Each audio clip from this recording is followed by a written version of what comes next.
Hello. Welcome to another edition of Capper Comparison Picks. You gotta forgive me if this is unlevel. My tripod broke right as I was starting to do this video, so might be a little wobbly. Might not even this might not be level and even, but it is what it is. But welcome to another edition of Capper Comparison Picks. Today I'm gonna be doing some Capper Comparison Picks for some select fights from UFC on ABC 5 in Jacksonville, Florida. We got Josh Emmett taking on Ilia Topuria. Unfortunately, I am not covering that fight today because that's kind of one-sided. The line is kind of wide, and I know which side everybody's going to go for. So what I do on this show is I take the fights that I'm kind of like could go either way, and I do a Capper Comparison Picks, as you'll see, so I can make my decision on which way I'm going to sway. So let's do this. We've got, starting this off, I'm starting off with the lightweight fight between Mateusz Rebecci taking on Loik Radzhabov. This is going to be an interesting fight, and like I said, these are fights that I could teeter either way, but let's get into this. Rebecci is the favorite. He's 17 and only one loss. He's coming off a lackluster win over Nick Fiore, which he won by unanimous decision, but he should have really finished Nick Fiore. That was his UFC debut for Rebecci, but I think he was like a -700 favorite going into that, and he had everybody sweating because he went to decision where he should have finished the guy. Prior to that, he was in Dana White's Contender Series where he had a rear naked choke over Rodrigo Lidio. And before that, he was a multiple-time champion over in the Polish regional scene. It's called FEN. I'm not going to bother naming the guys, but, he did. Oh, the one guy finished by punches in 15 seconds in round one. That guy's name was Felipe Maya. And then some Arcade Osipian, I don't know, Jose Barrios Vargas beat him by a punch, also 48 seconds in round one. But you got to remember, these are regional scene guys from the Polish regional scene, but Mateusz Rebecci was dominating all those folks over there at the FEN. He is 30 years old, so and Loik Radzhabov is 32, so write that. Oh, look at that. Not having a good day today, guys. I'm sorry. 30, 32. Rebecci is coming out of Poland. He's now training at American Top Team, ATT, down in Florida. And he brought his one of his Polish boxing instructors, friend, I think. The guy's name is Karol Weltor. I did a little dive into his Instagram, and the dude is a professional boxer. He's a very competent striker, too. But at American Top Team, he's been training with Marlon Moraes. That's pretty decent, right? So let's see his opponent, Loik Radzhabov. He used to be nicknamed Jaguar Paw. He should have kept that, but now he's switched his nickname. He is now known as Tajik Tank. The Tajik Tank from Tajikistan, right, had his UFC debut against Esteban Ribovics. He won by unanimous decision. That was pretty good for him. Before that, he had a fight in the Eagle FC where he guillotined Zach Zane round one. I remember on a flyer, I just took Zach Zane. I bet Zach Zane, actually. I didn't know much about him, but I liked his name, so I picked him. I'm a degenerate like that, believe me. And prior to that, he was in the PFL where he came actually off a loss to Raush Manfio by unanimous decision. Before that, he has wins over Alex Martinez and Ahmed Aliev. Punches, 27 seconds of round one. Oh, they're all over in the PFL. That's pretty damn good. He's when he's in Tajikistan, he's fighting out of the. Actually, I think over here actually, but he's part of the Akbar Fight Club. However, since he's been in the U.S., he is now training over at Kill Cliff. Yes, sir, another Florida camp. So we got 2 Florida-based, ATT for Rebecci, that's his nickname. Rebecci's at ATT. Radzhabov is over at Kill Cliff. Tail of the tape, Radzhabov does have a 4-inch height advantage and a 3-inch reach advantage that should come into play here. So like I said, this one I could go either way. That's why I left it up to the cappers to sway me one way or the other. So what I do is I take free picks off the internet, off YouTube, from my favorite cappers. I switch the cappers up pretty much weekly. I try to mix it up a little bit, but in this case, yeah, they'll all be familiar. There's nobody really that's, you know, that needs help getting views on this one. Sorry, guys, but anyway, let's get into see what the cappers have to say. Starting with the favorite, taking Mateusz Rebecci, we've got. Excuse me, I've got a little allergies or some shit.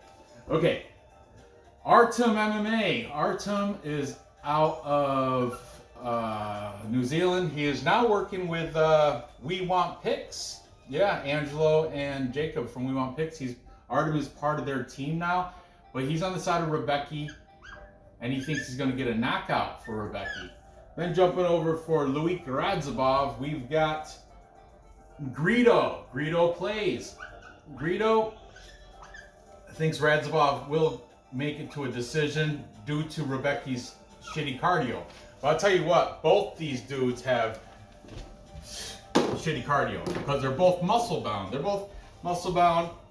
Rebecci is like the shorter, stockier, muscle bound guy, but Radzhabov, if you look at his Tapology picture, he has got like very low body fat percentage. You can see abs on top of abs. It's mind blowing if you look at his Tapology picture. Anyway, also taking Rebecci, we've got the MMA Guru. You know him, he's got like 90,000 subscribers, so he definitely doesn't need my plug here. But all these links will be in the description, you guys. So go ahead, check them out if you haven't already. But a lot of these guys you have. Then we've got Fight Night Picks. The boys, the Allen brothers, man, they just put so much work into it. I have to watch Fight Night Picks every week. Actually, they're split on this. Matt Allen, the younger of the Allen brothers, is on the side of Radzhabov. Then we've got Craig Allen taking Rebecci. So that's interesting. So look, we got 3 cappers to 2. Unfortunately, the last set of cappers is a group of 3. I've used them plenty of times. They're friends of mine. I would like to call them friends. We got the Perfect Parlay Pursuit. That is Lukey CK, his brother Alex, and their friend Dan the Batman. And all 3 of them, this is Triple P certified, Perfect Parlay Pursuit, Triple P certified. They're all on the side of Radzhabov. And I do believe for the same reasons they've seen Rebecci. Well, I'm telling you that Nick Fiore fight left a bad taste in a lot of people's mouth because Rebecci was supposed to style on the guy. He was supposed to be a -700 favorite, and he could not get him out of there. Went to decision, and nobody really likes that against a guy that Nick Fiore, who really shouldn't even been in the UFC. So in this case, I have been back and forth because I said that over in Poland regional scene, Mateusz Rebecci was destroying everybody. He was, 17-1. I think that one loss is from ages ago, probably before some of you guys were even born. But I'm gonna have to go with the plus money. Radzhabov is plus. What the hell's this? Is plus 130 here. So I'm gonna go with the when in doubt, take dog or pass, and plus we got the capper majority. We got 3 guys from Perfect Parlay Pursuit, Matt and Greedo. That's 5-3. We're gonna go Radzhabov And I think he's going to probably get it done. I'm going to say, man, is this going to go? Right now, the bookies have it going to a decision, minus 180 over 2.5 rounds. Under 2.5 is plus 150. So even bookies thinks it's going to. So I'm going to go with that. I'm going to go Radzhabov by decision. It's going to be a cardio war in round 3. We'll see who got the lasting cardio. And from what I've seen from Rebecci, I watched that Nick Fiore fight, and I was not really impressed. The Esteban Ribovics fight, that was a little bit better. Radzhabov has my choice. Like, I'm not confident at all, but I will put him in a parlay with the 2 other people I picked. So, moving on. Next, we have the welterweight fight between Magny and Philip Rowe. This is going to be a very tight fight. This is close. I have arguments for both sides. Let's start with the favorite, Magny. Magny is a minus 160 favorite. It opened up at minus 148, so the line did move. He's 27 and, yes, double-digit losses, 27 and 10. But this dude's been fighting forever, Magny. He's got a lot. His resume is loaded with superstars. Okay, the Haitian sensation, Magny, is coming off loss to Gilbert Burns. Gilbert Burns got him an arm triangle in round 1. No shame in that, though. Before that, he has a win, or he had a Darce choke over Daniel Rodriguez, D-Rod in round 3. Before that, he lost to Shavkat Rakhmonov, but Shavkat Rakhmonov, I think, is gonna. In my opinion, he's a top 5 fighter in the weight class for sure. In my opinion. Before that, he had a split decision against Max Griffin. I watched, and I think he should have won that fight. People are like, "Oh, Max Griffin should have." That was a robbery. It wasn't really a robbery. And prior to that, he beat Jeff Neal by unanimous decision. These guys have the same, pretty much, basically the same height and reach. I think somebody's got a half-inch somewhere, but both these guys are very long, lengthy fighters in the welterweight division. Magny is out of Elevation over in Colorado, but on Instagram he's been spending a lot of time at the Landau Performance Center, also in Colorado, working on his cardio, because that's where his strength lies here. Let's talk about Philip Rowe, the Fresh Prince. Philip Rowe, 10-3. He's coming off a nice win over Nico Price. And Nico Price, I like Nico Price. And Fresh Prince took care of him. Punches in round 3, Philip Rowe there. Before that, took care of Jason Witt, the Vanilla Gorilla, by punches in round 2. Before that, took care of Orion Koski, punches in round 2 again. And prior to that, he had his UFC debut against Gabe Green, which he did lose by unanimous decision, but you chalk that up to like debut jitters if you want, or you can make any excuse you want, whatever. And before that, he beat Leon Shabazian, that's Edmund Shabazian's older brother, in the Contender Series by punches in round 3. So Philip Rowe getting it done by a lot of punches. Punches over Nico Price, round 3. Punches over Jason Witt, round 2. Punches over Ryan Koski, round 2.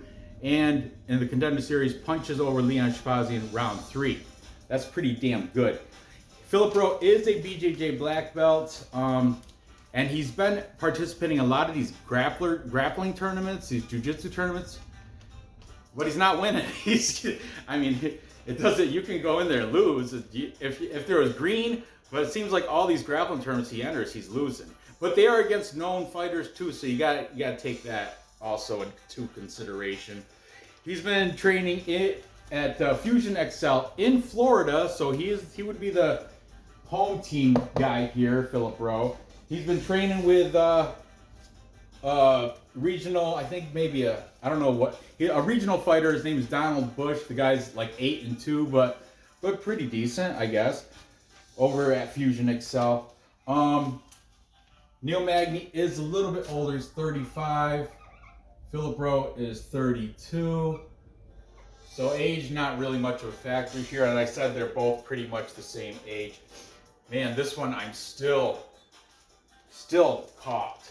I don't know what to do here. But nevertheless, let's see what the cappers have to say in this. Starting with the favorite in Neil Magny. We've got the MMA guru on the side of Magny. I know you guys love his opinions. Then jump over here.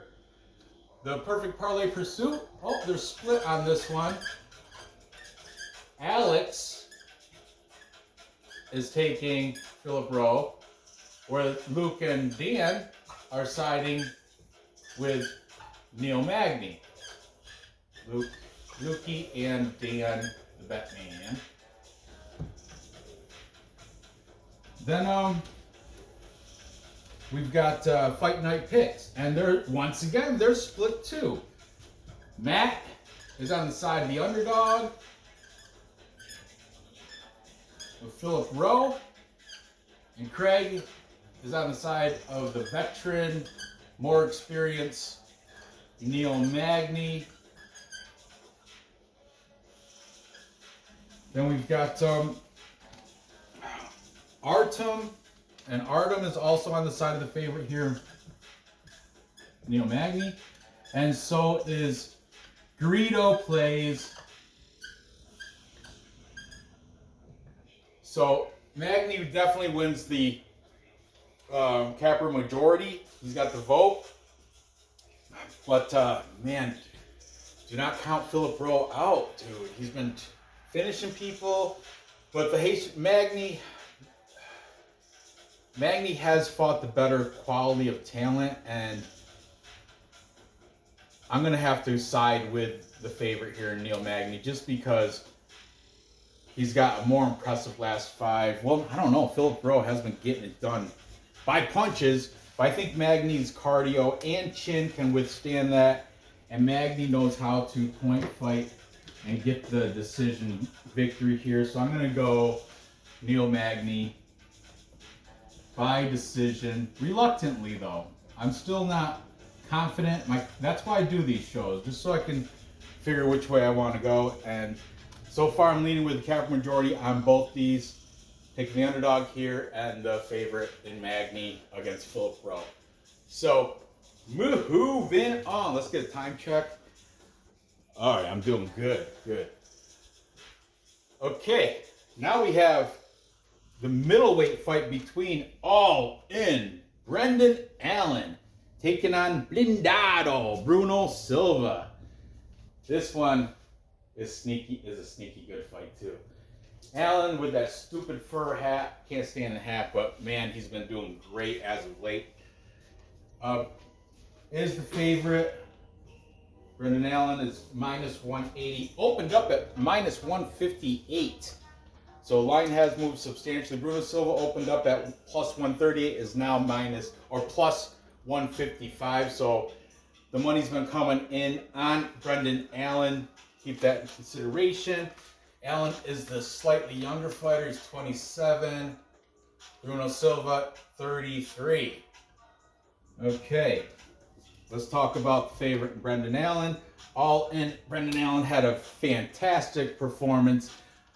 Rear naked choking Andre Muniz in his last fight in round 3. Muniz, decorated black belt. I never thought that would happen, but Brendan Allen got the submission. Good on you. Before that, he rear naked choked Krzysztof Jotko, round 1. Good for you. Prior to that, he beat Jacob Malkoun, unanimous decision.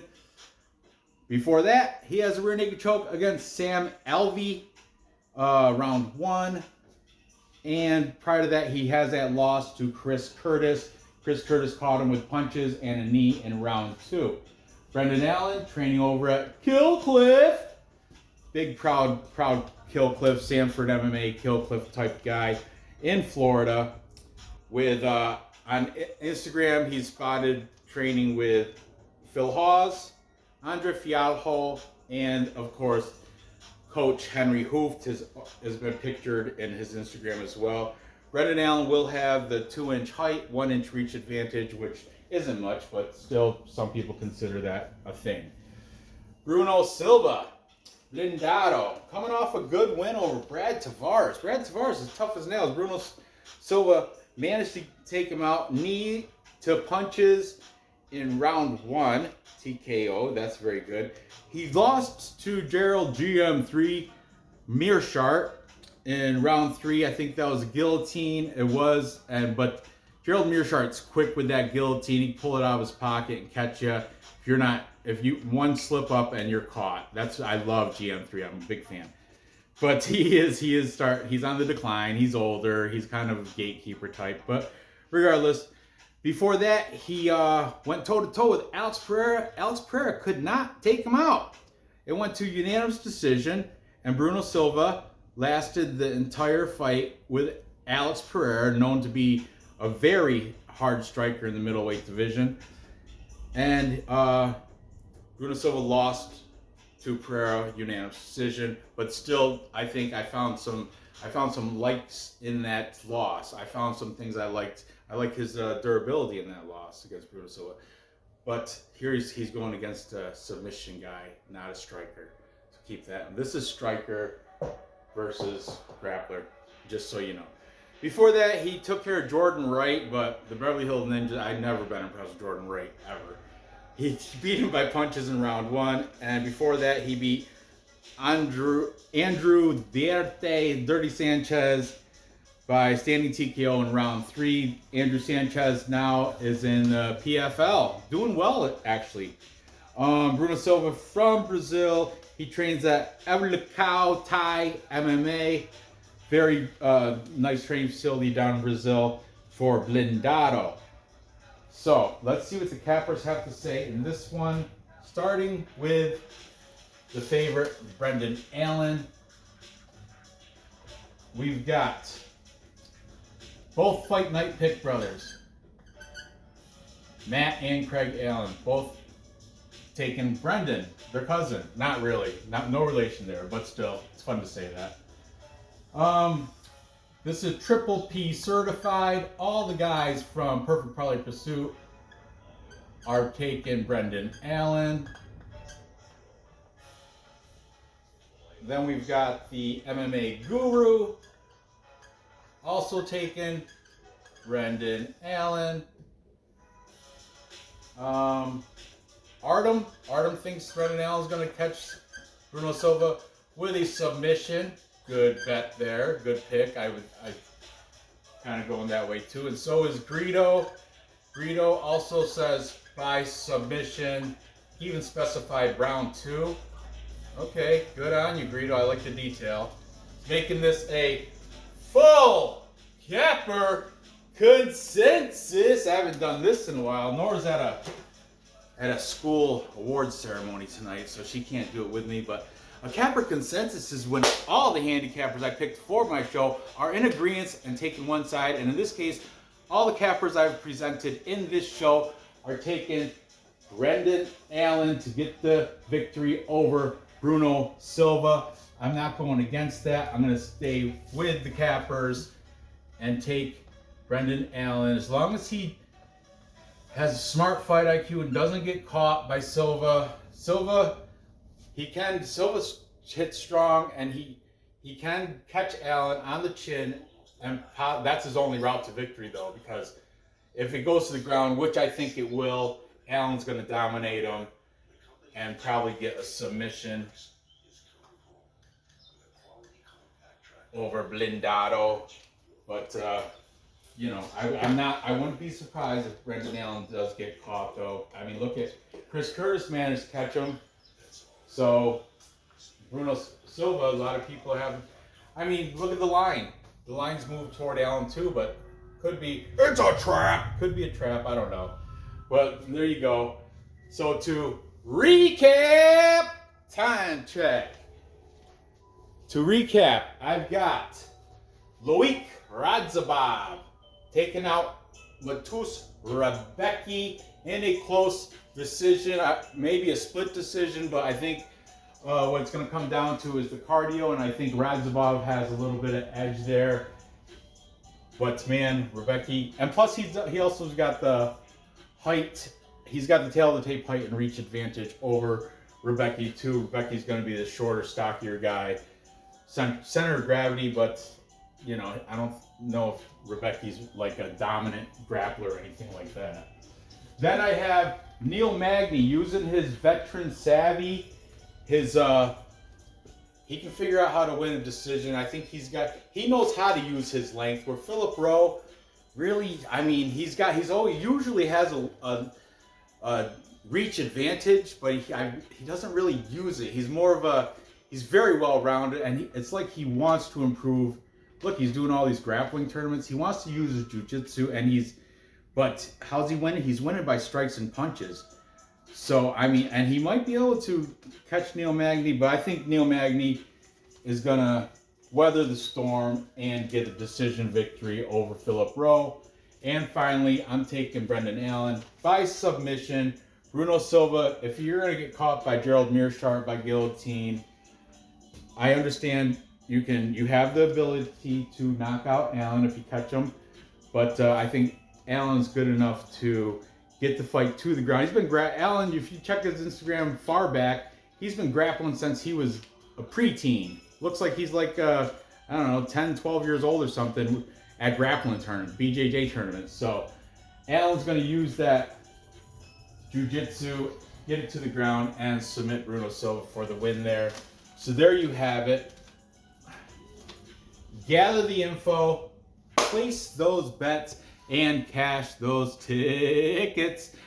I will parlay all three of these guys right after I'm done filming this. And stay tuned Friday. Friday's going to be Friday night. I do the live streams with BC Dave, Manny from MMA Fight Club.